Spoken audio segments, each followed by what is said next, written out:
Kulbhushan case, Pakistan ने आलमी अदालत-ए-इंसाफ का दायरा इख्तियार चैलेंज कर दिया। मामला हंगामी नौयत का नहीं, केस इस अदालत में नहीं चलाया जा सकता। वियना कन्वेंशन के मुताबिक अदालत का दायरा इख्तियार महदूद है। पाकिस्तानी वकील ने 3 वाज़ेह दलीलें पेश कर दी।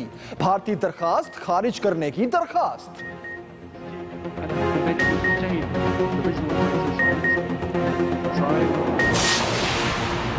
कुलभूषण जासूस है, दहशतगर्दी का एतराफ किया। जासूसों को कौंसलर रसाई नहीं दी जाती।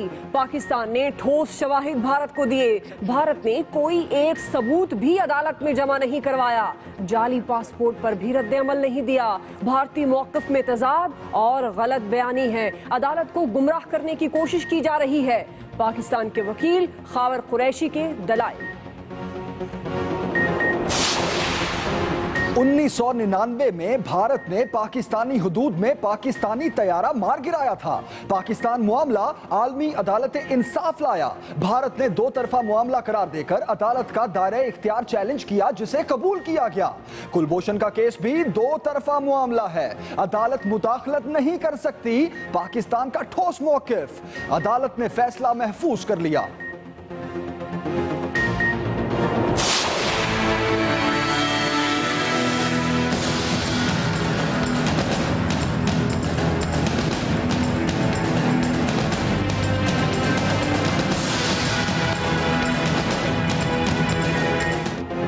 बीजिंग में आलमी रहनुमाओं की गोल मेज कॉन्फ्रेंस। वजीर आजम ने कहा 1 बेल्ट 1 रोड और सी पैक मुश्तरका खुशहाली का दूसरा नाम है। सिंकियांग, गवादर और कराची को आपस में मुंसलिक किया जा रहा है। पाकिस्तान और चीन के दरमियान Gwadar, master plan, smart city, east bay की तामीर और ML1 रेलवे अपग्रेडेशन मंसूबों समेत अरबों डॉलर के मुआहदों पर दस्तखत।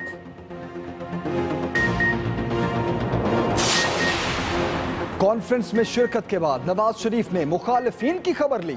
हांगकांग जाते हुए जहाज में हरीफों पर चढ़ाई। बोले, कुछ लोग कह रहे हैं कि वजीर आजम सितंबर में चला जाएगा। पनामा लीक्स, फिर डॉन लीक्स और फिर कोई और लीक्स। 2 दिन आरजू में कट गए, 2 इंतजार में। धरनों में बहुत वक्त जाया हुआ।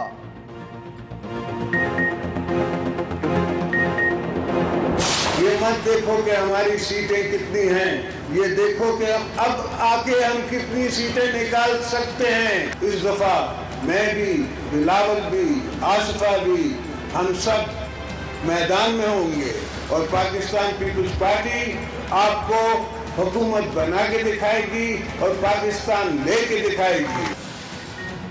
सियासी महाज पर कशीदगी बरकरार। आसिफ अली जरदारी हमलों में शिद्दत ले आए। हुकूमत को नाअहल करार देते हुए कहा, कोई इससे उम्मीद न रखे। मुखालफीन को चैलेंज देते हुए कहा, आइंदा देखें हम कितनी सीटें जीतते हैं। मैं, बिलावल, आसिफा सब मैदान में होंगे। नहीं चाहते कुर्बानियां हमारी हों और खीर वो खा जाएं। पीपल्स पार्टी 2013 का इलेक्शन हारी नहीं, उसे हराया गया। साबिक सदर के जाते ही जियालों की एक्शन फिल्म शुरू, कुर्सियां चल गई।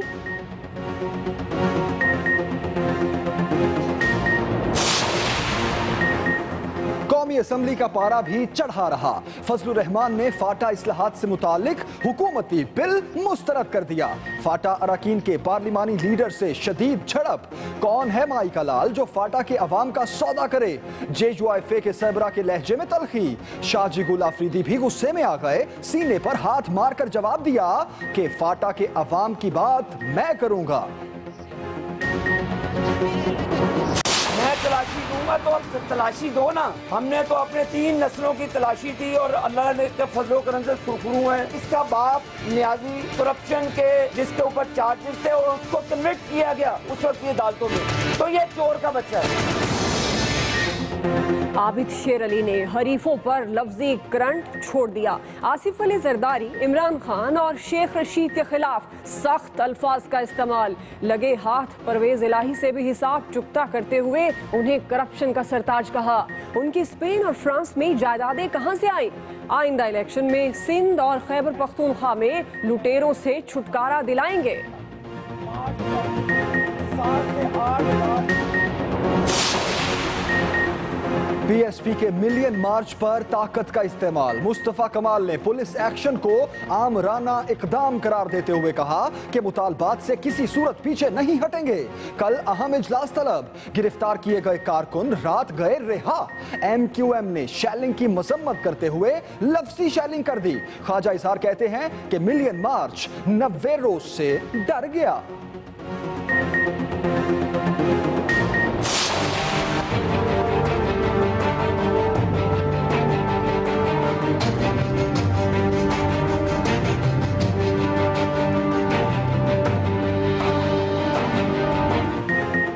कराची में तिजारती सरगर्मियां शदीद खतरे में। गुड्स ट्रांसपोर्ट की हड़ताल 8वें रोज भी जारी। कोई चीज बरामद की जा सकी, ना ही दरामद। बंदरगाहों पर कंटेनर्स के ढेर लग गए। मजीद गुंजाइश खत्म। जहाजों की आमदोरफ्त में खलल पैदा होने का खदशा बढ़ गया। तहरीक इंसाफ ने एहतिजाज की हिमायत कर दी। पनामा केस पर जीआईटी ने कार्रवाई तेज कर दी। एफबीआर से वजीर आजम और उनके बच्चों के टैक्स रिटर्न्स की तफसीलात मंगवाने का फैसला। 1985 से 2016 तक गोशवारे तलब किए जाएंगे। कराची इंटरमीडिएट इम्तिहानात में नकल। सीटीडी ने तहकीकात में बोर्ड अफसरों को पास कर दिया। निचला अमला शामिल तफ्तीश। 50 मुलाजमीन के बयानात कलमबंद। पर्चा आउट करने वाले इम्तिहानी मराकज की भी निशानदही कर ली। कॉल्स की मदद से काली भेड़ों का पता चलाकर उन पर मजबूत हाथ डाला जाएगा।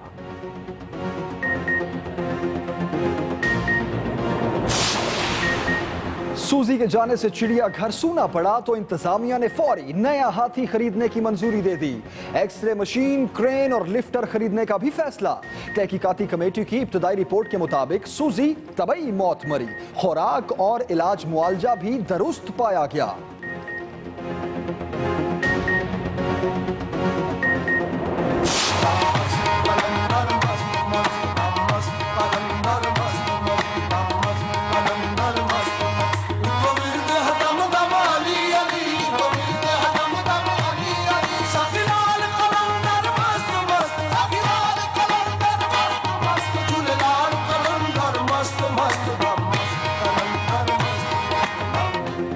सेवन में हजरत लाल शहबाज कलंदर के 765वें उर्स की 3 रोजा तकरीबात शुरू। मुल्क भर से जायरीन की आमद का सिलसिला जारी। अकीदतमंदों का धमाल।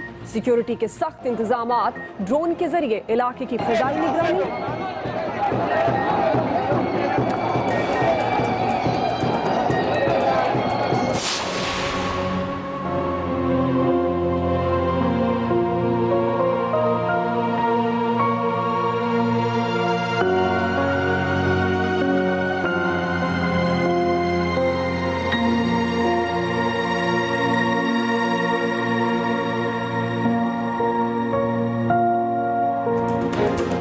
मुल्तान में ऑयल टैंकर स्कूल वैन पर चढ़ दौड़ा। ड्राइवर और 3 बच्चे जाँ बहक। हादसा इस कदर खौफनाक था कि गाड़ी की बॉडी काट कर लाशों को निकाला गया। जख्मियों में से 2 की हालत तशवीशनाक।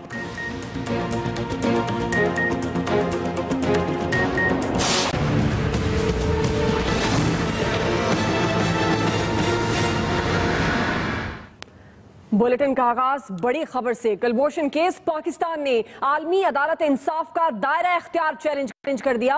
पाकिस्तान की कुलभूषण पर भारतीय दरख्वास्त खारिज करने की इस्तदा। पाकिस्तान ने भारतीय दरखास्त पर 3 वाज़ेह दलीलें पेश कर दी। पाकिस्तान की पहली दलील, कुलभूषण का मामला हंगामी नौयत का नहीं। पाकिस्तान की दूसरी दलील कि केस आलमी अदालत इंसाफ में नहीं चलाया जा सकता। और पाकिस्तान की तीसरी दलील यह थी कि वियना कन्वेंशन के मुताबिक अदालत का इख्तियार महदूद है। कुलभूषण जासूस है। जासूसों को कौंसलर रसाई नहीं दी जाती। कुलभूषण जाली पासपोर्ट पर ईरान से पाकिस्तान आया। इसे बलोचिस्तान से गिरफ्तार किया गया। पाकिस्तान का कहना था कि भारत ने सियासी मकासद के लिए केस दायर किया, खारिज किया जाए।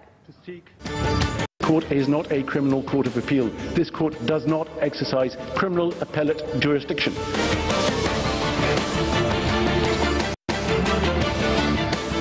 कुलभूषण यादव के मामले पर आलमी अदालत इंसाफ में पाक भारत दलाइल की जंग। India generated a sense of urgency, not Pakistan. Pakistan का भारतीय प्रोपेगेंडे पर ठोस दलाइल से जबरदस्त वार। India invoked the jurisdiction of this court improperly. Pakistan ने अदालती दायरा अख्तियार चैलेंज करते हुए भारतीय दरख्वास्त खारिज करने की अपील कर दी। भारतीय हुकूमत अपने जासूस कलभूषण का मुकदमा तोड़ मरोड़ कर आलमी अदालत इंसाफ में पहुंची तो पाकिस्तानी वकला ने उसके बखिए उधेड़ दिए। पाकिस्तान की नुमाइंदगी वजारत खारजा में सार्क और जनूबी एशिया डेस्क के सरबराह डॉक्टर मोहम्मद फैसल और बरतानिया में मारूफ पाकिस्तानी निजात वकील खावर कुरैशी ने की। खावर कुरैशी ने भारतीय दरख्वास्त का शिकवार जवाब देते हुए 3 ठोस दलाइल पेश कर दिए। I will invite this court to dismiss the application that has been brought before this court on 3 bases. Firstly, there is no urgency. Second, the relief that is sought is manifestly unavailable. And third, so far as jurisdiction is concerned, the jurisdiction under the Vienna Convention of 1963 is not as untrammeled as my learned friend has suggested. It is limited.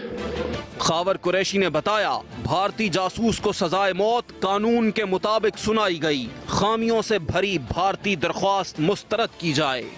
Unfortunately, the court was not provided with the substantive material which was given to India on the 23rd of January 2017, but it has now. In the judge's folder at Annex 1, the court will see that the material comprised a cover letter which identified 13 names that Commander Jadhav had provided to the Pakistani authorities. Pakistani वकील ने कहा कि कलभूषण जाली passport पर Iran से पाकिस्तान आया, उसे बलोचिस्तान से गिरफ्तार किया गया। Is that this is unlikely to apply in the context of a spy terrorist sent by a state to engage in acts of terror. There is no reference to espionage, spying, let alone terrorism in the travaux, and that makes it abundantly clear that none of the parties that were engaged in this process was even considering the application of this convention to terrorists.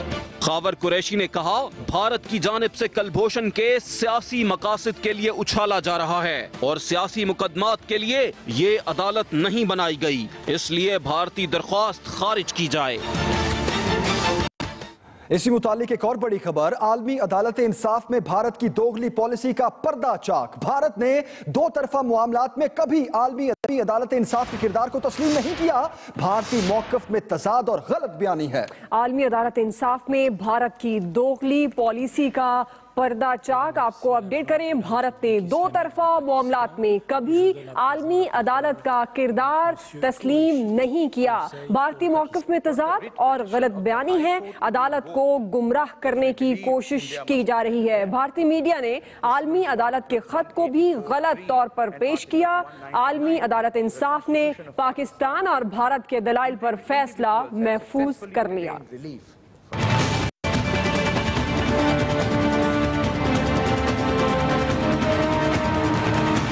We have no desire to waste the court's valuable time and resources in trying to score political points. आलमी अदालत इंसाफ में भारत की दोगली policy का पर्दाचाक। पाकिस्तान ने कलभूषण का मामला आलमी अदालत इंसाफ में लाने पर सवाल उठा दिए। पाकिस्तानी वकील ने अदालत को बताया कि भारत ने 2 तरफा मामलात में कभी आलमी अदालत इंसाफ के किरदार को तस्लीम नहीं किया और इस सिलसिले में उसने खुद कानून साजी कर रखी है। India deposited a reservation which had 2 elements to it. The first was to exclude from the jurisdiction of this court any dispute with the government of a state which has been a member of the Commonwealth in respect of disputes concerning the interpretation and application of multilateral treaties. आलमी अदालत को बताया गया कि 18 साल पहले जिस नुक्ते को बुनियाद बनाकर भारत ने आलमी अदालत से राह फरार इख्तियार की, आज का केस भी उसी नुक्ते से मुतल्लिक है। भारत अदालत को गुमराह करने की कोशिश कर रहा है। Unfortunately, flaws in the approach of the applicant in every respect. इससे कबल दफ्तर खारजा के अफसर डॉक्टर फैसल ने कहा कि कलभूषण ने खुद दहशतगर्दी का एतराफ किया। Indeed, Mr. President, it is noteworthy that the Indian media widely reported your letter to the parties dated 9th May 2017 as a, quote, victory, unquote, by means of it being a, quote, stay order, unquote. इससे कबल भारतीय वकला ने आलमी अदालत इंसाफ से कुलभूषण की फांसी रुकवाने की अपील की। उन्होंने पाकिस्तान पर वियना कन्वेंशन की खिलाफ वर्जी का बेबुनियाद इल्जाम भी आयद किया। पाकिस्तान और भारत के दलाइल मुकम्मल होने पर आलमी अदालत इंसाफ ने फैसला महफूज कर लिया, जिसके ऐलान की तारीख बाद में बताई जाएगी। आलमी अदालत इंसाफ में भारतीय वकील नर्वस, पसीने छूट गए भारतीय वकील के।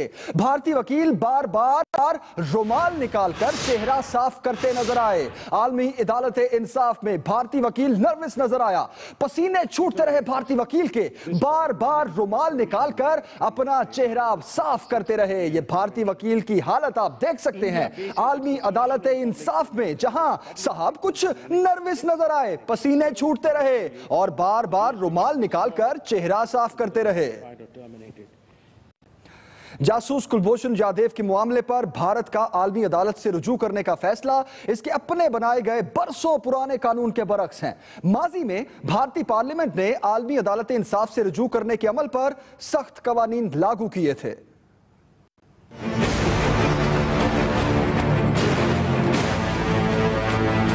भारत ने कुलभूषण को बचाने के लिए अपने ही बनाए कवानीन के खिलाफ आवाज उठा दी। अक़वाम मुत्तहिदा के तमाम रुकन ममालिक पर ICJ के कवानीन का इतलाक होता है, मगर यह आलमी अदालत इंसाफ सिर्फ उसी सूरत में अपने फैसले का इतलाक कर सकती है अगर दोनों फरीकैन उससे मुत्तफिक हों। कई साल से भारत ने आलमी अदालत का दरवाजा नहीं खटखटाया। कुलभूषण जाधव के मामले पर भारत की बौखलाहट अपने ही 1974 की पार्लिमानी डिक्लेरेशन के बरक्स है और इसकी वजह है उसके अपने वज़ा करदा कवानीन, जिनके मुताबिक कोई ऐसा मामला आलमी अदालत तक नहीं ले जाया जाएगा जिसमें कॉमनवेल्थ के रुकन ममालिक किसी केस के फरीक हों। अहम बात यह है कि पाकिस्तान और भारत दोनों ही कॉमनवेल्थ के मेंबरान हैं। इन हालात में भारत का आलमी अदालत में जाना उसके अपने ही बनाए गए कवानीन के खिलाफ है। आलमी अदालत तक जाना नई दिल्ली के इसलिए भी खिलाफ है क्योंकि उससे दोनों ममालिक के दरमियान कई साल से खड़े तनाज़ात बैनुल अक़वामी फोरम्स पर ले जाने का दरवाजा खुद ही खोल दिया है, जिनमें सरफहरिस्त मकबूजा जम्मू कश्मीर और लाइन ऑफ कंट्रोल शामिल हैं। दूसरी तरफ 1974 में भारत ने यह भी तय किया था कि कोई भी तनाज़ा जो फौज, किसी इनफरादी शख्स या जाती दिफा या मुतनाज़ा मामलात पर मबनी होगा, उनके लिए आलमी अदालत से रुजू नहीं किया जाएगा। आगे बढ़ते हैं, आपको बताएं वज़ीर-ए-आज़म नवाज शरीफ कहते हैं वन बेल्ट वन रोड और सी पैक मुश्तरका खुशहाली का दूसरा नाम है। इक़्तिसादी ताउन में इजाफे से इलाकाई कशीदगी और तनाज़ात में कमी आएगी। तफसीलात बताएंगे चीन से आमिर इलियास राना।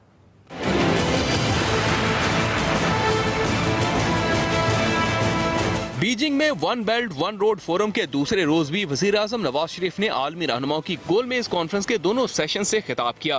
कहा वन बेल्ट वन रोड आधी दुनिया की मईशत के लिए कशिश का बाइस है। बुनियादी ढांचे, तवानाई, सनती जोन्स और टेली मवासलात के मंसूबों पर फोकस की जरूरत है। कॉन्फ्रेंस के दूसरे सेशन से खिताब में वज़ीर-ए-आज़म नवाज शरीफ ने वन बेल्ट वन रोड और सी पैक को मुश्तरका खुशहाली का दूसरा नाम करार दिया। कहा सिंकियांग, गवादर और कराची को आपस में मुंसलिक किया जा रहा है। गवादर बहुत जल्द मौके से भरपूर शहर होगा। वज़ीर-ए-आज़म ने अपनी हुकूमत की पॉलिसी का जिक्र करते हुए कहा कि पाकिस्तान में हम पुरअमन बाहम मुंसलिक हमसायगी के विजन पर अमल पैरा हैं। गवादर बंदरगाह मशरकी, मगरबी और जनूबी एशिया को बाहम मिलाएगी। मंसूबे के आगाज से खित्ते और कौमें एक दूसरे से जुड़ गई हैं। Aamir Ilyas Rana, express news, Beijing.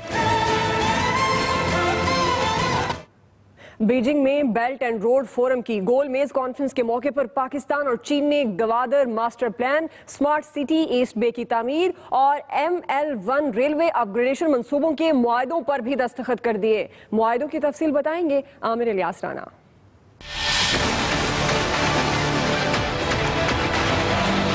पाक चीन दोस्ती ने मुआशी तरक्की को मजीद वुसअत दे दी। बेल्ट एंड रोड फोरम की गोलमेज कॉन्फ्रेंस के दूसरे रोज दोनों मुल्कों के दरमियान मजीद अरबों डॉलर के मुआहदों पर दस्तखत हो गए।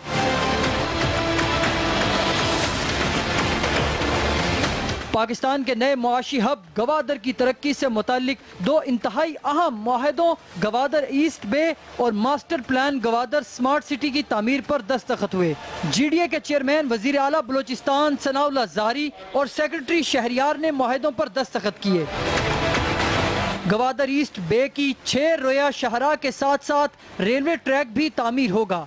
ये शाहराह बंदरगाह के एक तरफ से दाखिल होकर दूसरी जानिब से बाहर निकलेगी, जिससे बंदरगाह पर सामान की नकलो हमल में तेजी आएगी।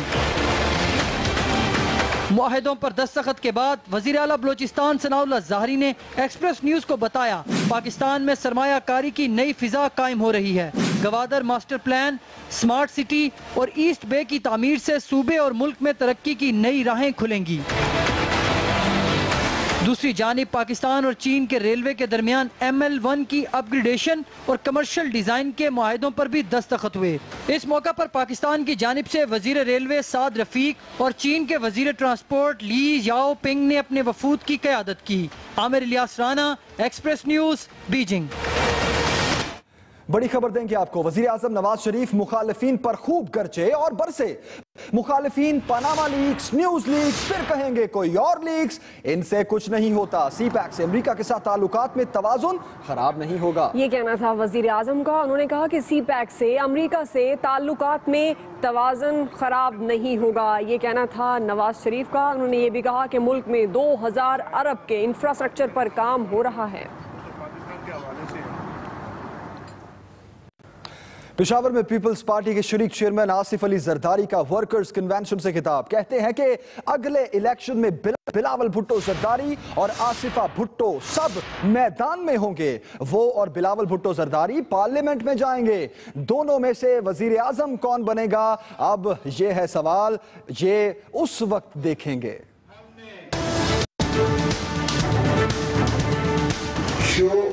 खत्म सिर्फ नवाज का नहीं हो गया, सबका शो खत्म हो गया। ये दोनों जाएंगे और आप आएंगे, आवाम आएगी, पीपल्स पार्टी आएगी। जिंदा है भुट्टो। पाकिस्तान पीपल्स पार्टी ने तीसरे रोज भी पेशावर में खूब सियासी शो सजाया। अपने खिताब में शरीक चेयरमैन आसिफ अली जरदारी ने सियासी मुखालफिन पर ताक ताक कर वार किए। कप्तान ड्राइंग रूम से निकल के जलसे करता है, जो अपने घर से नहीं निकल सकता। हालांकि शेख रशीद आता है और कहता है कि इमरान मैं आ गया हूँ, तुम आ जाओ। तो वो कहता है कि अगर मैं जेल चला गया तो पार्टी का क्या बनेगा। साबिक सदर एक कदम मजीद आगे बढ़े और आइंदा के आम इंतखाबात से मुतालिक कुछ सियासी पेशगोइयाँ भी कर डाली।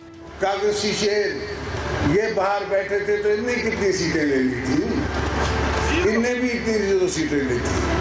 हालांकि मैं जेल में था, उसके बावजूद हमने इनसे ज्यादा सीटें ली थी। इस दफा मैं भी, बिलावल भी, आसिफा भी, हम सब मैदान में होंगे और पाकिस्तान पीपल्स पार्टी आपको हुकूमत बना के दिखाएगी।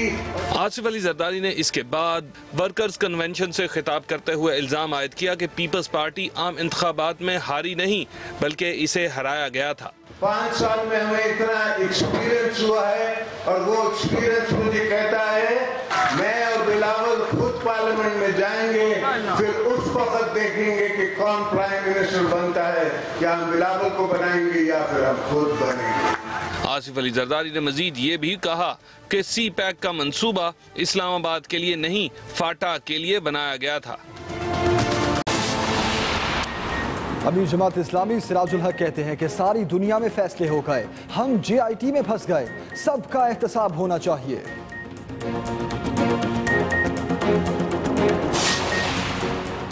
शेख रशीद कहते हैं NA-56 से इलेक्शन का ऐलान इमरान खान की रजामंदी से किया, नून लीग का ताबूत जरूर निकलेगा।